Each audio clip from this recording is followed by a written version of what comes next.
Itu tandanya proses permintaan dan penawaran terus terjadi, asalkan inflasinya tetap terjaga.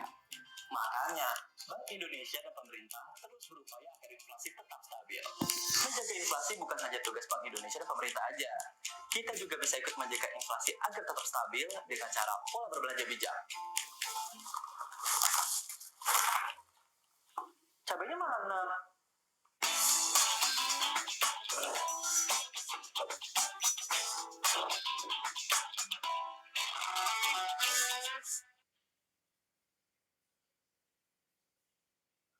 Baik teman-teman, itulah dia tadi pemaparan mengenai inflasi. Jadi inflasi itu adalah kenaikan harga barang secara terus-menerus yang mempengaruhi nilai tukar rupiah itu sendiri, teman-teman ya. Nah, apa terjadinya inflasi itu ada baiknya, ada buruknya.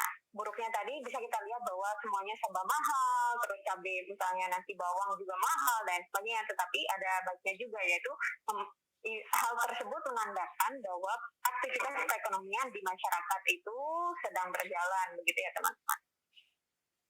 Sudah?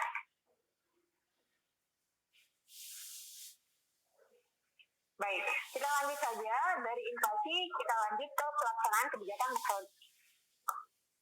Mungkin bisa di next lagi.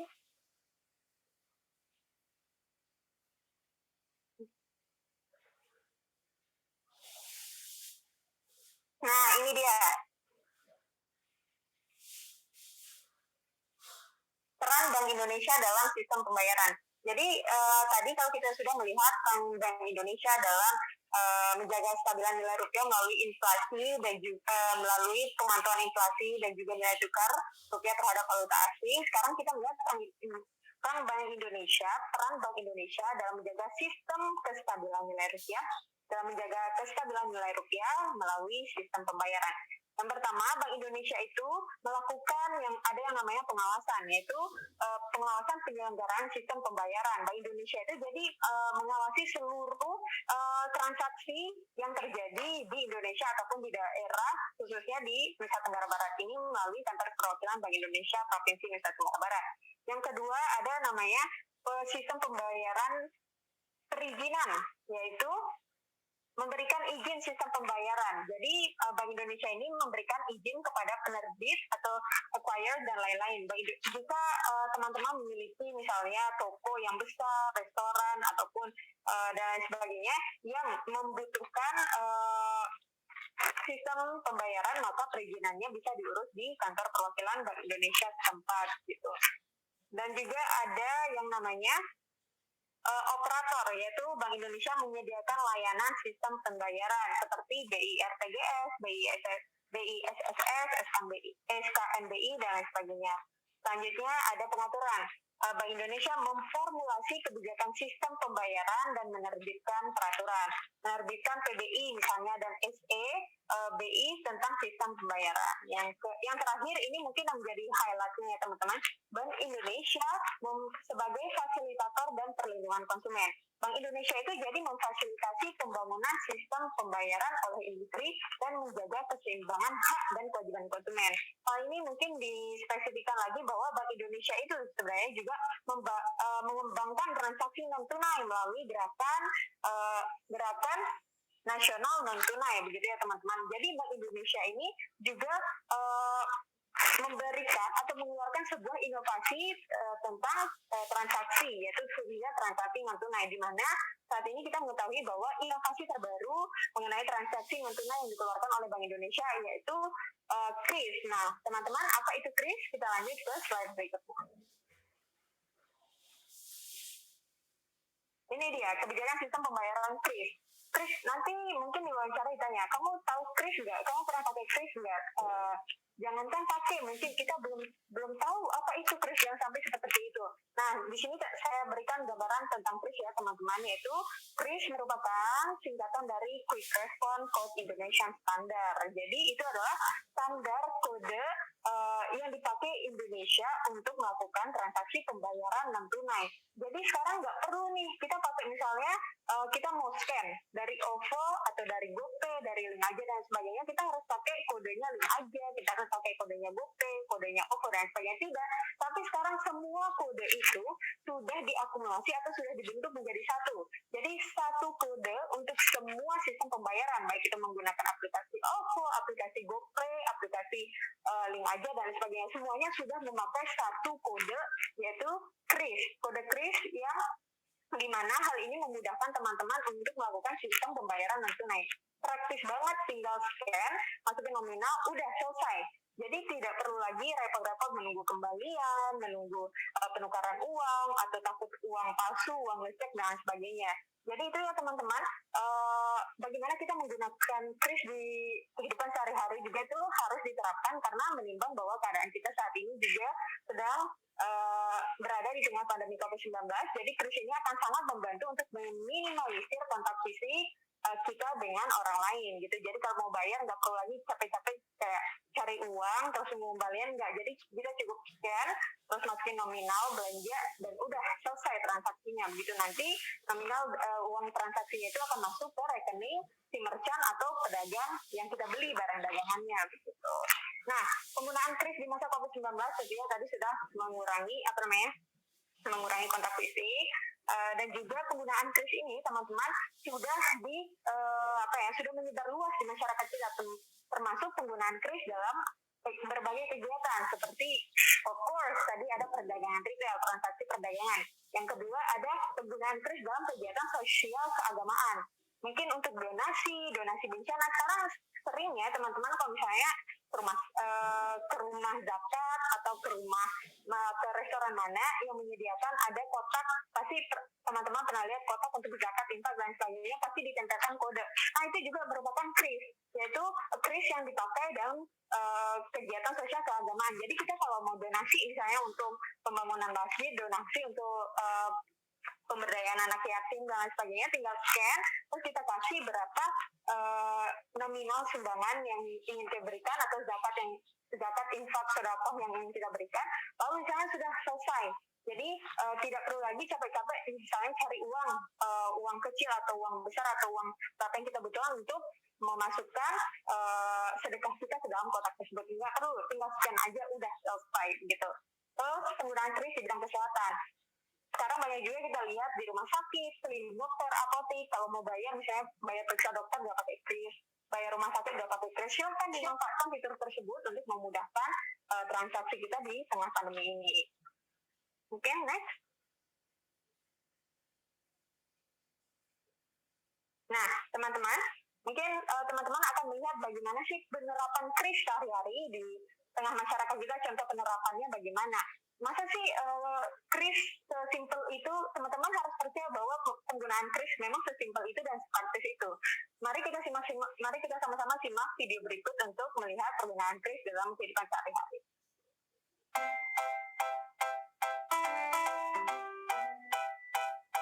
Dah, haus nih. Jalan dulu yuk. Mau jajan apaan sih, J? Iya, lu kan janji menaktir gue.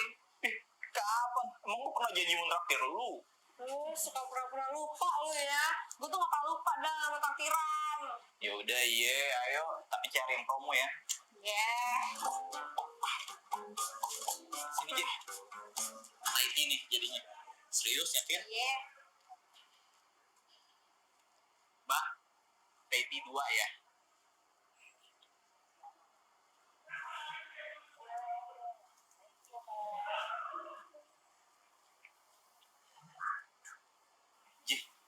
Pindah yuk. Kan udah mesen. Ini J, di sini biasanya bayar pakai oke, baik. Gua kan pakainya OVO. Mana gua nggak mangkes lagi. Burung ya. Mbak, sebentar ya. Ya ada. Mau lihat ya. Sweet. Mbak, udah ya? Kok bisa sih, J? Lu bukannya pakai AJL ini ya? Bisa dong. Lo lihat deh. Tuh, ada logo KRIS-nya. Artinya sistem aplikasi dong. Deh, Mbak. Terima kasih. dah. Thank you. Makasih ya, Mbak. Sih, Mbak. Seger banget dah.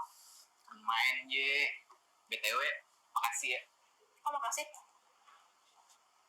Lah, iya. Kok dari gue yang naktir?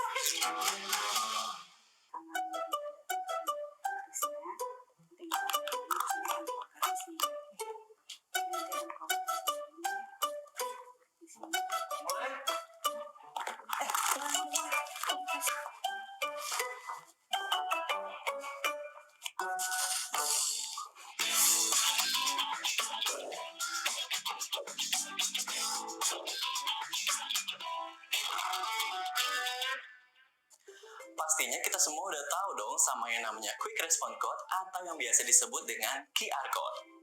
Itu loh, teknologi yang memungkinkan kita untuk menyimpan informasi dalam bentuk kode yang mirip dengan sekumpulan titik hitam. Kayak gini nih. Dulu, untuk baca kode QR ini perlu aplikasi khusus. Tapi sekarang, dengan zaman yang semakin canggih, cukup dengan menggunakan kamera handphone, maka informasinya langsung muncul. Canggih kan? Nah, sekarang kode QR banyak dipakai untuk keperluan luas. Salah satunya sebagai alternatif cara pembayaran. Contohnya nih, kalau kamu pergi ke mall, banyak kan promo-promo makanan dan minuman favorit kamu? Itu bayarnya pakai apa? Berhubung di Indonesia udah makin banyak sistem pembayaran yang berbasis online, maka tiap sistem pembayaran tersebut juga punya kode QR berbeda-beda. Kalau sebuah toko atau merchant menerima 4 sistem pembayaran, maka ada 4 buah kode QR yang berbeda-beda juga. Contohnya, seperti yang sering kita lihat di beberapa toko. Pas di kasir, kayak banyak tuh berjejer berbagai macam sistem pembayaran yang kayaknya menuhin meja si kasir. Malah jadi repot kan? Makanya, Bank Indonesia membuat suatu standarisasi yang berlaku untuk semua sistem pembayaran berbasis kode QR yang ada di Indonesia. Sehingga, kode QR yang tadinya eksklusif alias cuma bisa dibaca oleh si penerbitnya aja, kini jadi lebih inklusif alias dapat dibaca oleh penerbit yang lain. Ini namanya Quick Response Indonesian Standard atau disebut KRIS. Tapi jangan salah, KRIS ini bukan jenis aplikasi atau instrumen pembayaran loh ya. Karena KRIS adalah semacam interface. Jadi, pembayaran yang menggunakan scan QR tetap pakai aplikasi dompet elektronik, mobile banking, atau uang elektronik berbasis server. Gampangnya gini, kalau untuk kartu ATM, kita punya Gerbang Pembayaran Nasional atau GPN. Nah, kalau untuk kode QR, kita punya KRIS. Lalu, kelebihan dan manfaatnya apa? Seperti yang udah dijelasin sebelumnya, karena KRIS ini bersifat inklusif, jadi semua lapisan masyarakat bisa pakai, mulai dari pedagang kecil sampai ke merchant-merchant yang ada di mall. Karena nggak perlu mesin edisi yang banyak, jadi nggak membutuhkan modal yang besar.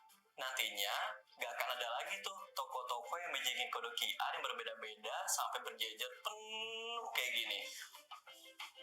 Gak cuma itu, standarisasi ini juga sebagai antisipasi dari tindak kriminal, seperti penipuan dan scamming yang marak terjadi di luar sana. Dengan hadirnya KRIS ini, gak cuma untuk mempermudah dan melindungi kita sebagai konsumen aja, tapi juga menciptakan kompetisi yang sehat antar penyedia barang dan jasa atau si merchant tadi. Jadi, mau kamu jajan di mall sampai jajan di pinggiran, bisa tuh bayar pakai KRIS. Belum masuk, jadi pengen jajan. Bang, tunggu bang.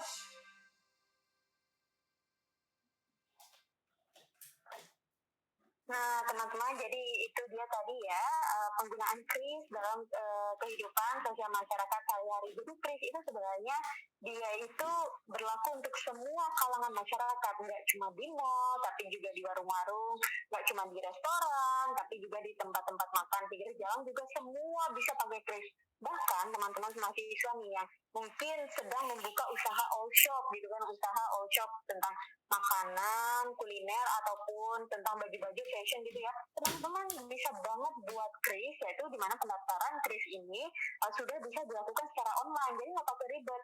Nanti teman-teman tinggal mendaftarkan diri, melengkapi berkas dan sebagainya, termasuk mungkin ibu-ibu teman-teman atau orang tua teman-teman di rumah yang sedang melakukan usaha, sebuah usaha kuliner atau usaha fashion dan lain sebagainya.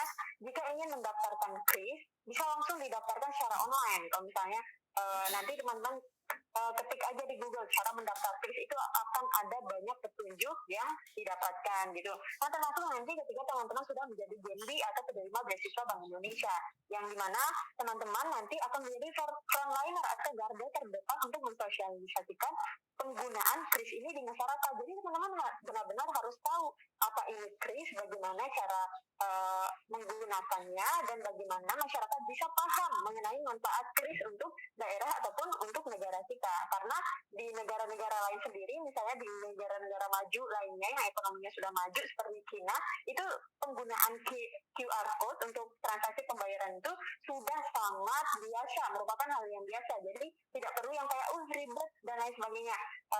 Mindset masyarakat kita mengenai pembayaran yang ribet apalagi sebagainya itu harus mampu kita dorong, kita ubah untuk mendapat menciptakan ekonomi digital yang berpengaruh terhadap pertumbuhan ekonomi di daerah maupun di negara kita.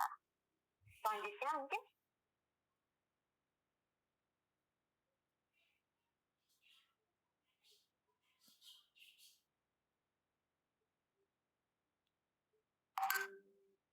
halo Mas Gari, mungkin bisa dibantu slide selanjutnya. Oke, ini dia kebijakan pengelolaan uang rupiah. Nah, ini dia tugas lain dari Bank Indonesia dalam menjaga kestabilan rupiah adalah juga dengan melakukan pengelolaan uang rupiah atau KUR. Undang-undang pengelolaan uang rupiah ini diatur dalam Undang-Undang Mata Uang Nomor 7 Tahun 2011, di mana Bank Indonesia bertugas untuk memenuhi kebutuhan uang masyarakat dengan tepat waktu dalam kondisi yang layak edar. Yang kedua, dengan jumlah nominal yang cukup. Dan yang ketiga, dengan jenis pecahan yang sesuai. Jadi proses pengedaran uang rupiah itu tidak sembarangan ya teman-teman. Jadi kayak yang BI mencetak uang langsung diedarin ke masyarakat, enggak. Jadi ada proses yang dilalui oleh Bank Indonesia sehingga pengedaran uang rupiah itu dilakukan secara terstruktur dan sistematis, tidak sembarangan ya teman-teman. Namanya juga itu uang rupiah yang merupakan suatu kebanggaan kita. Kita harus cinta, bangga, dan paham mengenai uang rupiah tersebut. Nah, bagaimana pengedarannya? Di sini bisa kita lihat prosesnya, ada pengedaran, terus dilakukan jika dianggap uang rupiah yang beredar itu sudah tidak layak edar ataupun sudah usang, misalnya seperti uang, tau nggak sih uang 500 yang gambarnya monyet, atau uang 100 ribuan yang ada gambar melati misalnya, dikira sudah out of date atau sudah tidak layak edar, maka nanti Bank Indonesia akan mengeluarkan kebijakan untuk menarik uang rupiah tersebut dan diganti dengan model atau desain yang baru, tentunya disesuaikan dengan kebutuhan masyarakat Indonesia. Nah, Bank Indonesia setelah melakukan pencabutan penarikan uang tersebut, Bank Indonesia akan melakukan pemusnahan uang-uang yang tidak layak edar, uang-uang yang tidak, mungkin barangkali sudah tidak bisa dikenali ciri-ciri keasliannya, uang-uang yang sudah banyak dicoret, banyak dilecekin, banyak mungkin di stapler, di slirban, aduh itu udah benar-benar nggak layak edar, dan disitulah Bank Indonesia berperan untuk menarik uang tersebut, juga uang-uang rusak, dan dilakukan pemusnahan. Nah, setelah dilakukan pemusnahan, Bank Indonesia melakukan perencanaan, di mana perencanaan ini dilakukan dengan menganalisa berapa kemarin uang rupiah yang dimusnahkan, berapa uang rupiah yang harus keluar, dan menyesuaikan dengan kebutuhan masyarakat Indonesia. Nah, di sana setelah melakukan perencanaan, Bank Indonesia melakukan pencetakan uang tersebut. Jadi uang dicetak oleh Bank Indonesia gitu. Setelah dicetak oleh Bank Indonesia, uang tersebut dikeluarkan dan diedarkan di seluruh daerah di Indonesia. Nah, pengedaran uang di seluruh daerah di Indonesia ini tidak dilakukan sembarangan juga. Misalnya disesuaikan dengan kebutuhan masyarakat. misalnya di Kabupaten Bima lebih banyak membutuhkan uang 50.000, jadi Bank Indonesia akan banyak mengedarkan uang 50.000. Misalnya di Kabupaten Lombok Timur lebih banyak membutuhkan uang 20.000 atau 10.000, maka Bank Indonesia akan menyesuaikan pengedaran uang tersebut terhadap kebutuhan masyarakat gitu. Jadi benar-benar ada analisanya, tidak sembarangan kita mengedarkan uang, dan uang tersebut harus benar-benar yang banyak dipakai atau berlaku di masyarakat setempat gitu ya teman-teman. Pokoknya inti dari pengelolaan uang rupiah adalah kita sebagai masyarakat yang menggunakan uang tersebut agar tahu bahwa uang rupiah ini tidak sembarangan pengeluarannya, pencetakannya, pengedarannya tidak sembarangan. Jadi oleh karena itu kita sebagai masyarakat yang menggunakan uang rupiah dalam kehidupan sehari-hari harus memiliki mindset cinta, bangga, dan paham terhadap rupiah tersebut. Untuk memiliki mindset ini, mari kita tonton bersama mengenai video pengelolaan uang rupiah berikut. Tahu nggak? Kalau uang yang setiap hari kita pegang punya cerita perjalanannya masing-masing. Pada awalnya, rupiah direncanakan, disiapkan, dan diantarkan ke seluruh penjuru Indonesia. Setelah itu, didampingi oleh alat-alat negara, uang rupiah akan dibawa terbang melayang di udara, juga dibawa untuk mengarungi luasnya samudra dengan perahu yang sangat besar hingga dengan perahu yang kecil. Terkadang ada momen-momen tersendiri yang membuat perjalanan ribuan kilometer ini semakin istimewa.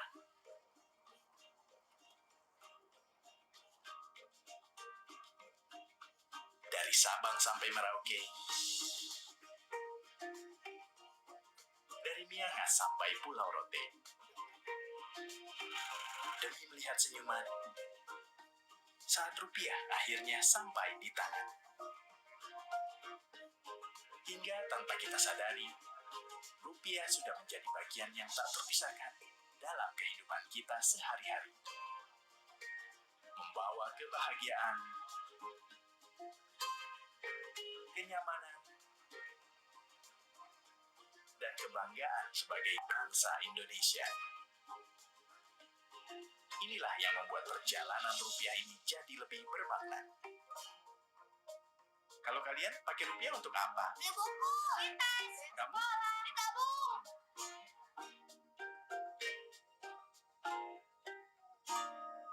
Bank Indonesia. Di setiap makna Indonesia. Nah, itu tadi ya teman-teman tentang perjalanan rupiah, perjalanan diedarkannya uang rupiah. Jadi sekali lagi teman-teman, uang rupiah itu merupakan suatu kebanggaan kita, suatu kebanggaan masyarakat Indonesia, dan juga suatu kecintaan bagi masyarakat Indonesia. Jadi uang rupiah itu bukan hanya sekedar uang yang dipakai untuk belanja, tetapi itu juga merupakan identitas dari negara kita, negara Republik Indonesia. Nah, langsung saja kita masuk ke pemaparan mengenai program beasiswa Bank Indonesia tahun 2022.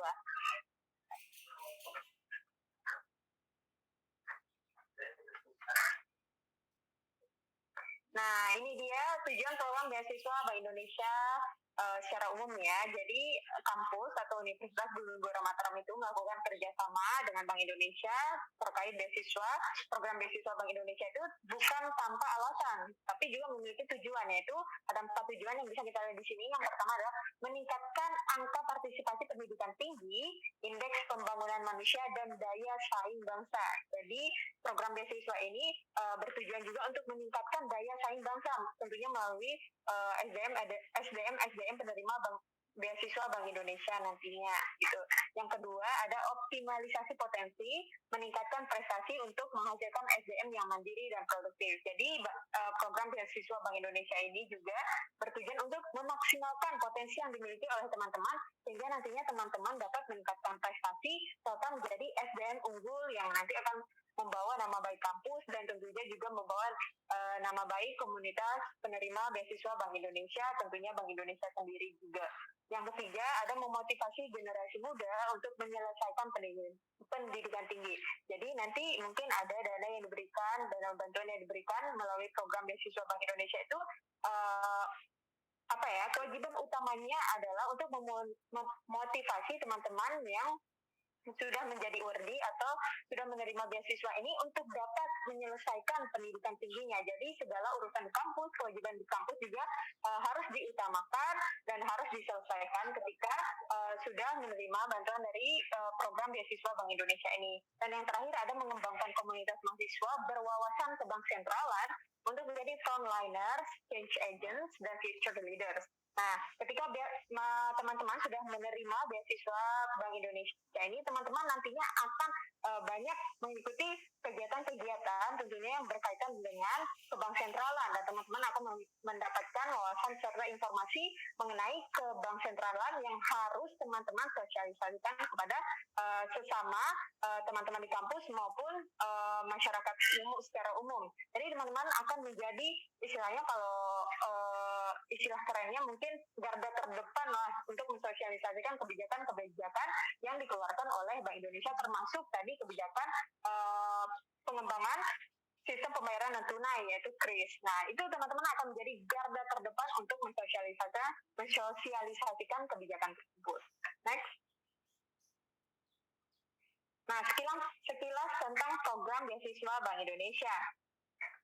Program beasiswa Bank Indonesia ini secara keseluruhan di Indonesia telah menyentuh 208 perguruan tinggi atau SMK, di mana terbagi 121 perguruan tinggi negeri, 60 perguruan tinggi swasta, dan 27 SMK. Kebetulan kita di Nusa Tenggara Barat ya baru menyentuh perguruan tinggi dan perguruan tinggi negeri dan perguruan tinggi swasta, jadi belum menyentuh SMK. Nah, sejauh ini sudah ada 10.795 mahasiswa yang telah mendapatkan beasiswa Bank Indonesia di seluruh Indonesia dan 540 siswa SMK. Penerima beasiswa Bank Indonesia ini sendiri nantinya akan otomatis tergabung ke dalam sebuah komunitas penerima beasiswa yaitu bernama Generasi Baru Indonesia atau yang kita sering dengar sebut sebagai GENBI. Jadi GENBI itu bukan generasi Bank Indonesia, tapi generasi baru Indonesia yang telah dibentuk sejak tahun 2011 hingga 2022. Jadi 2011 itu GENBI terbentuk seiring pertama kali diluncurkannya program beasiswa Bank Indonesia ini. Next.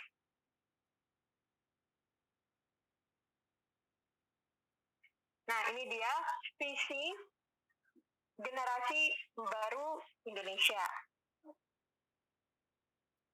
Visi Generasi Baru Indonesia yaitu menjadikan kaum muda Indonesia sebagai generasi yang kompeten dalam berbagai bidang keilmuan serta dapat membawa perubahan positif dan menjadi inspirasi bagi bangsa dan negara. Nah, kita bisa lihat ya, generasi kaum muda yang kompeten dan dalam berbagai bidang keilmuan. Oleh karena itu, beasiswa Bank Indonesia itu tidak hanya diperuntukkan bagi nanti kita akan lihat prioritas utama yang menerima program beasiswa ini tidak hanya diperuntukkan bagi mahasiswa-mahasiswa yang bergerak di jurusan ekonomi misalnya, atau bergerak di jurusan perbankan gitu, tapi yang bergerak juga di jurusan-jurusan lainnya. Oleh karena itu, hal tersebut juga selaras dengan visi Generasi Baru Indonesia untuk melahirkan kaum muda yang kompeten dalam berbagai bidang keilmuan gitu. Next.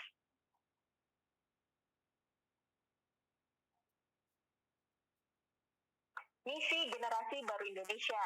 Nah, di sini ada 4 misi besar Generasi Baru Indonesia atau GENBI, yaitu yang pertama initiate, menggagas berbagai kegiatan pemberdayaan masyarakat untuk Indonesia yang lebih baik. Jadi nanti teman-teman yang sudah bergabung bersama GENBI itu harus benar-benar aktif dalam menginisiasikan berbagai kegiatan yang memberdayakan masyarakat, misalnya memberdayakan perekonomian masyarakat melalui pelatihan UMKM atau dan lain sebagainya, maupun memberdayakan masyarakat dalam pendidikan dan lain sebagainya. Begitu teman-teman harus mempunyai ide-ide kreatif dan inovatif untuk menginisiasikan program-program atau kegiatan pemberdayaan masyarakat tersebut. Yang kedua, teman-teman yang tergabung dengan GENBI harus memiliki sense of share, yaitu peduli dan berkontribusi untuk pemberdayaan masyarakat. Di sini kata kuncinya adalah peduli dan berkontribusi. Kayak misalnya nanti teman-teman akan membuat kegiatan untuk menggalang donasi untuk masyarakat yang terdampak bencana alam misalnya. Di situ teman-teman harus memiliki rasa kepedulian atau rasa ingin berkontribusi terhadap masyarakat-masyarakat kita yang memang membutuhkan hal tersebut gitu. Yang ketiga, menjadi garda terdepan dalam melakukan aksi nyata untuk pembangunan bangsa.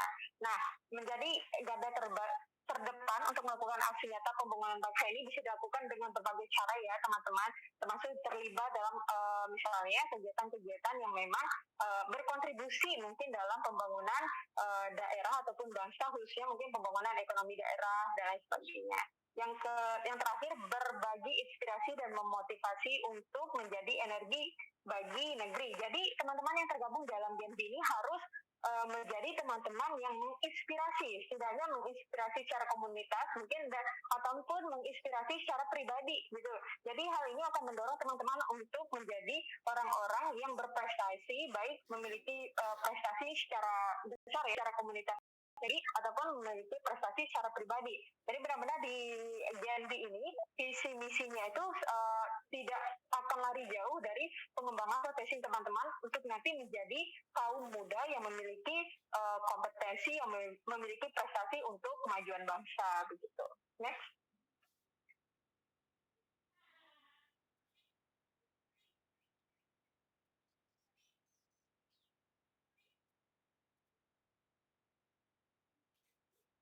Oke, ini dia peran generasi baru Indonesia.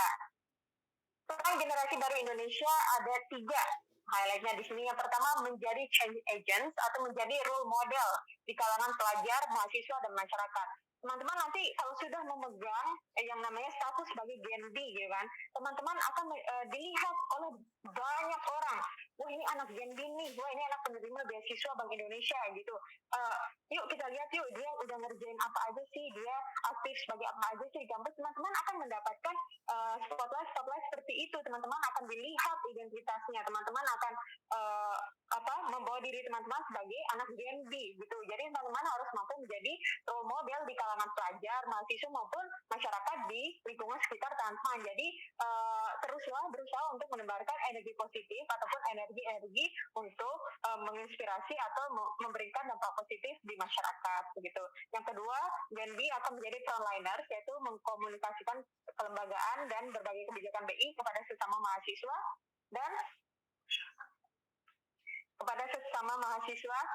dan masyarakat. Nah, GENB ini nanti akan sekali lagi akan menjadi garda terdepan baik untuk kampusnya maupun Bank Indonesia untuk mengkomunikasikan kebijakan Bank Indonesia ataupun kelembagaan Bank Indonesia ke seluruh masyarakat juga ke sesama temannya.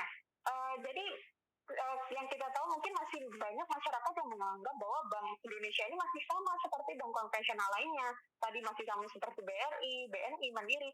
Nah, disitulah GENB harus bergerak untuk mengedukasi masyarakat agar masyarakat mengetahui bahwa kelembagaan Bank Indonesia ini berbeda dengan kelembagaan bank konvensional lainnya. Kebijakan Bank Indonesia ini berbeda dengan kebijakan bank konvensional lainnya, gitu. Dan yang terakhir adalah GENB menjadi future leaders atau menjadi pemimpin muda di berbagai bidang dan di tingkatan. Nanti setelah mahasiswa atau teman-teman bergabung ke dalam komunitas ini atau menjadi penerima beasiswa Bank Indonesia tahun 2022, akan banyak kegiatan-kegiatan yang difasilitasi mungkin oleh Bank Indonesia untuk meningkatkan skill kepemimpinan, termasuk leadership practice atau leadership camp itu nanti juga akan difasilitasi oleh Bank Indonesia. Tetapi selain itu teman-teman juga harus berinisiatif sendiri untuk bagaimana meningkatkan skill kepemimpinan teman-teman, mungkin dengan menjadi pemimpin GENB, bilang seperti yang hadir di tengah kita pada saat ini, pemimpin GENB di Korwilnya gitu, atau pemimpin GENB di kampusnya dan lain sebagainya, koordinator GENB di kampus atau koordinator GENB di NTB itu sudah secara tidak langsung melatih skill kepemimpinan teman-teman. Tetapi tidak hanya untuk ketum ya, atau tidak hanya untuk ketua koordinator wilayahnya, tetapi untuk semua anak GENB itu harus bisa mendorong dirinya untuk melatih skill kepemimpinannya minimal untuk memimpin diri sendiri. Next.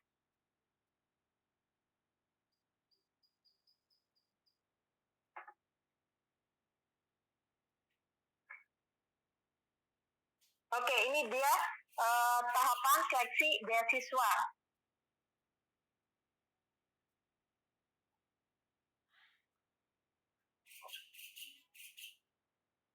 tahapan seleksi beasiswa program Bank Indonesia, program beasiswa Bank Indonesia tahun 2022.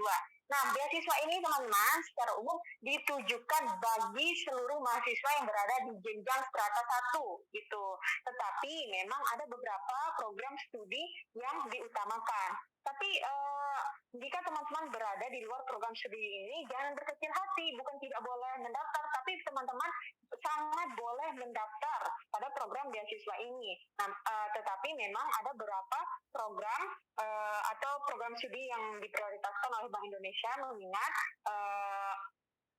mungkin mahasiswa-mahasiswa yang berada di program ini nantinya akan menjadi yang paling dibutuhkan oleh Provinsi Nusa Tenggara Barat dalam pembangunan Provinsi Nusa Tenggara Barat. Tetapi sekali lagi program ini terbuka untuk seluruh jurusan ya teman-teman.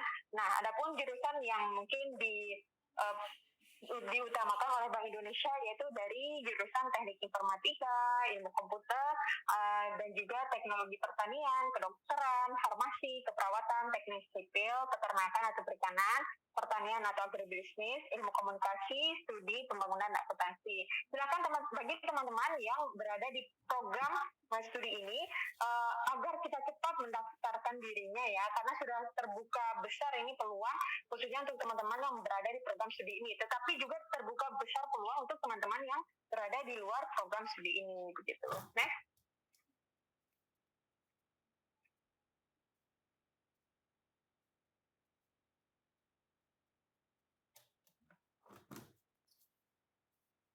Dokumen administrasi beasiswa, yaitu apa aja sih dokumen persyaratannya Kak? Kemarin ada yang udah mungkin kepo-kepo dari Instagram gitu kan. Semua dokumen persyaratan yang sudah di-share di Instagram itu mungkin tidak jauh berbeda dengan dokumen persyaratan administrasi yang kami share saat ini. Dan jadi teman-teman juga jangan sungkan-sungkan untuk kepoin Instagram kita di Bank Indonesia NTB gitu. Nah, kita jelaskan kembali terkait dokumen administrasi yang perlu disiapkan oleh teman-teman adalah yang pertama, fotokopi KTM, kartu tanda mahasiswa, dan kartu keluarga. Jadi 3 kartu ini wajib ya dilampirkan fotokopinya, bukan aslinya. Jadi diwajibkan 3-tiganya, bukan salah satu aja. 3-tiganya wajib, KTP, KTM, kartu keluarga. Yang kedua, transkrip nilai IPK, yaitu merupakan akumulasi dari seluruhnya teman-teman. Jadi dilampirkan dalam bentuk transkrip ya teman-teman, bukan bentuk KHS. Adapun nanti yang terkendala mungkin bisa dikoordinasikan dengan pihak kampus bahwa memang persyaratan yang diwajibkan oleh Bank Indonesia adalah transkrip nilai yang menunjukkan IPK teman-teman, karena dari Bank Indonesia sendiri telah menetapkan standar IPK untuk perguruan tinggi misalnya 3,00 dan perguruan tinggi swasta termasuk Universitas Bumi Gora sendiri, minimal yang dapat mengikuti program ini adalah teman-teman mahasiswa yang telah mendapatkan IPK sebesar 3,25. Kalau 3,24 gimana? Mohon maaf, mungkin bisa dipertimbangkan kembali, tapi kalau 3,25 pas gitu silahkan mendaftarkan diri. Nah, di sini ada minimal semester 3 atau sudah lulus 40 SKS. Jadi teman-teman yang semester 3 dan sudah lulus 40 SKS, silahkan mendaftarkan diri. Untuk teman-teman yang semester 2 misalnya, tapi sudah lulus 40 SKS, silahkan mendaftarkan diri. Namun, kami menimbang bahwa sepertinya belum ada perguruan tinggi di NTB khususnya yang sudah mewajibkan mahasiswanya mengambil 40 SKS di semester 1 dan semester 2 gitu. Maksudnya sudah lulus ini sudah selesai ya perkuliahannya teman-teman, bukan sedang mengambil 40 SKS. Oleh karena itu di persyaratannya minimal semester 3. Nah, yang selanjutnya surat persyaratan tidak sedang menerima beasiswa atau tidak sedang bekerja dan dalam ikatan dinas instansi lain. Maksudnya surat persyaratan yang diperlukan di sini adalah surat pernyataan tidak sedang menerima beasiswa. Mungkin surat pernyataan ini dapat diambil di pihak rektorat kampus atau masing-masing ya. Nah, selanjutnya ada surat keterangan tidak mampu yang berisi keterangan pendapatan orang tua atau fotokopi slip gaji orang tua. Nah, dari kemarin ini mungkin persyaratan yang banyak ditanyakan oleh teman-teman kita juga di universitas lainnya. Surat keterangan tidak mampu yang berisi keterangan pendapatan orang tua itu hanya dilampirkan oleh teman-teman mahasiswa yang mungkin merasa dirinya tidak mampu atau merasa kurang berkecukupan gitu. Bagaimana kita mengatur bagaimana kita merasa kurang mampu itu kita bisa melihat mungkin dari sisi penghasilan orang tua, apakah memang cukup untuk membiayai kehidupan atau perkuliahan pendidikan anaknya. Kalau misalnya nih ada kasus orang tuanya PNS yang bergaji 5 juta tetapi memiliki anak 10 sampai 15 misalnya. Kita bisa melihat hal tersebut mungkin kurang gitu kan, dapat atau belum dapat mencukupi kebutuhan anak-anaknya, kebutuhan keluarganya gitu, itu bisa dikategorikan tidak mampu. Tetapi teman-teman juga harus jujur, harus bisa menganalisa diri sendiri, bisa menganalisa keluarga bahwa surat keterangan yang tidak mampu itu memang benar-benar tidak mencukupi, pendapatan orang tuanya tidak mencukupi, tidak mampu memenuhi kebutuhan sehari-hari begitu kan. Tetapi kalau pendapatan orang tua cukup, maka atau mampu memenuhi kebutuhan sehari-hari teman-teman, maka tidak perlu melampirkan surat keterangan tidak mampu. Yang dilampirkan adalah fotokopi slip gaji orang tua. Nah, seringkali fotokopi slip gaji orang tua ini mungkin untuk ya orang tuanya PNS ya, mungkin bisa diambil di instansi tempat orang tua bekerja, atau orang tua yang pensiun mungkin bisa diurus di Tasken dan sebagainya. Gimana untuk orang tua yang bukan PNS Kak gitu, mungkin bisa dibuatkan surat keterangan penghasilan atau pendapatan orang tua di kantor kelurahan atau kantor desa gitu. Jadi benar-benar fotokopi slip gaji orang tua atau surat keterangan penghasilan pendapatan orang tua ini wajib dilampirkan ya teman-teman, untuk teman-teman yang berkecukupan lah istilahnya begitu. Tapi kalau misalnya gajinya orang tua 10 juta, anak cuma 1 gitu, tidak perlu melampirkan surat keterangan tidak mampu, karena pada dasarnya teman-teman mungkin dalam kehidupan sehari-hari itu sudah tercukupi kebutuhannya begitu ya. Selanjutnya, surat rekomendasi dari perguruan tinggi. Nah, rekomendasi dari perguruan tinggi, kami dari Bank Indonesia sendiri melakukan penyelesaian dengan kebijakan kampus ya. Rata-rata mungkin ada kampus yang surat rekomendasinya harus diambil di rektorat gitu, harus ambil di bagian kemahasiswaan gitu. Atau ada juga kampus yang menerapkan surat rekomendasinya dapat diambil di fakultas masing-masing. Itu mungkin teman-teman nanti balik sendiri menanyakan kepada pihak kampus bahwa di manakah kami dapat mengambil surat rekomendasi dari perguruan tinggi ini gitu. Tetapi hal tersebut sepenuhnya diputuskan oleh kampus bahwa nanti ngambilnya di rektorat, di jurusan ataupun di bidang-bidang apa itu, kami mohon nanti mungkin ada penjelasan dari kampus juga. Terus yang selanjutnya ada essay tulis tangan terkait resume pribadi dan motivasi minimal 4 halaman. Nah, 4 halaman ini maksudnya teman-teman ya, 4 halaman double folio. Jadi halaman 1 di depan, halaman 2 di belakang, halaman 3 di depan, halaman 4 di belakang. Jadi kan kalau misalnya kita beli double folio tuh, kita dikasih 1 lembaran yang udah ada 4 halamannya itu. Nah, itulah yang dimaksud dengan 4 halaman ya teman-teman. Jadi jangan sampai ngira 4 halaman itu adalah 2 double folio gitu kan, enggak. Jadi 1 double folio yang udah memiliki 4 halaman, halaman depan, halaman belakang, halaman depan, halaman belakang, itulah 4 halaman teman-teman. Dan harus ditulis tangan ya teman-teman untuk essay dan surat motivasi ini. Selanjutnya ada sertifikat atau keterangan pendukung. Nah, teman-teman juga bisa melampirkan sertifikat prestasinya gitu kan. Saya teman-teman sudah pernah mendapatkan prestasi di tingkat jurusan, di tingkat dekan, di tingkat rektorat, di tingkat nasional, di tingkat internasional, silahkan dilampirkan. Kalau mau diperkuat juga silahkan melampirkan dokumentasi. Tetapi apakah boleh hanya melampirkan foto-foto dokumentasi tanpa melampirkan sertifikat? Tidak boleh ya teman-teman. Jadi harus didukung atau dikuatkan dengan sertifikat atau surat keterangan pendukung.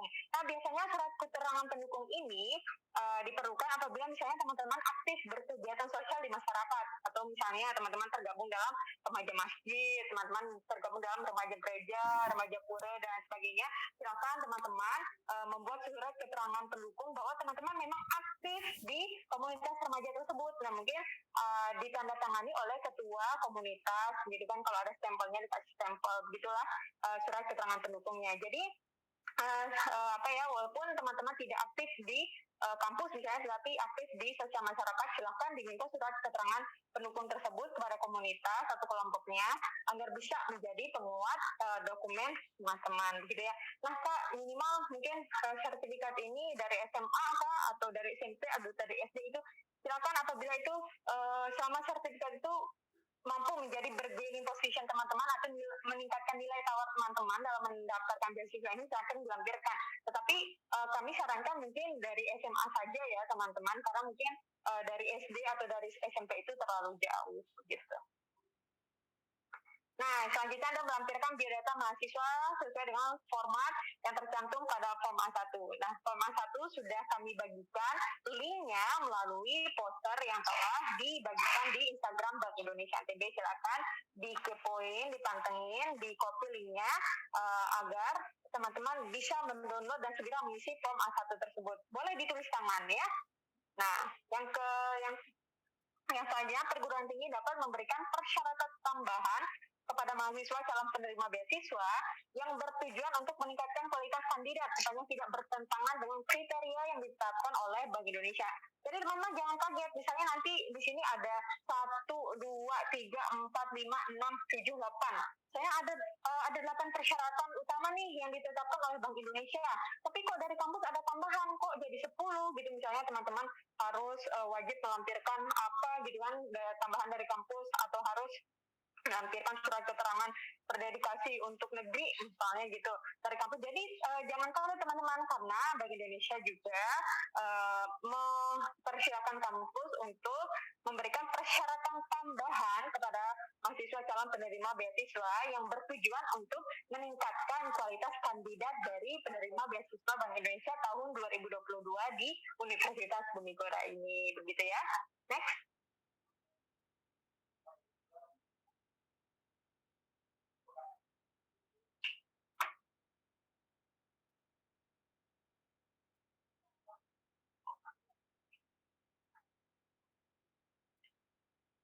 Oke, next.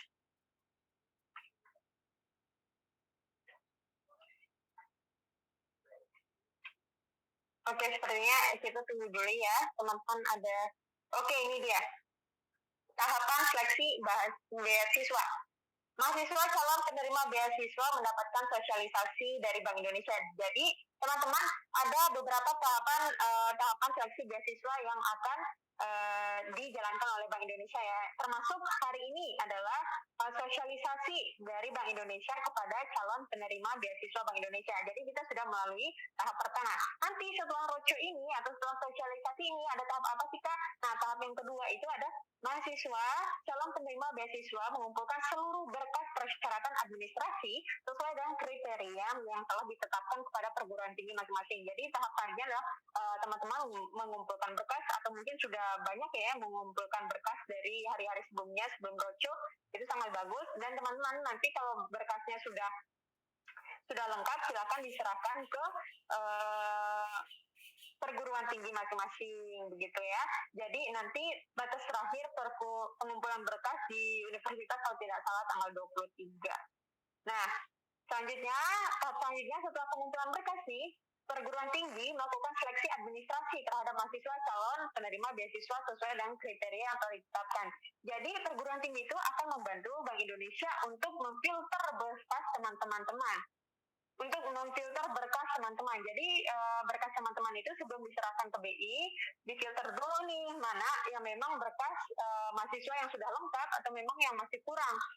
Kalau memang berkas yang masih kurang itu tidak akan sampai ke BI karena sudah difilter oleh pihak kampus dan otomatis tidak lulus karena dari berkasnya saya sudah tidak lengkap gitu. Dan nanti perguruan tinggi juga akan merekomendasikan mahasiswa yang memang dianggap pantas menerima beasiswa ini. Jadi teman-teman silakan dilengkapi berkasnya dengan sebaik-baiknya, jangan sampai ada yang kurang, jangan sampai hal yang kurang tersebut menyebabkan teman-teman tidak lolos tahap seleksi administrasi beasiswa.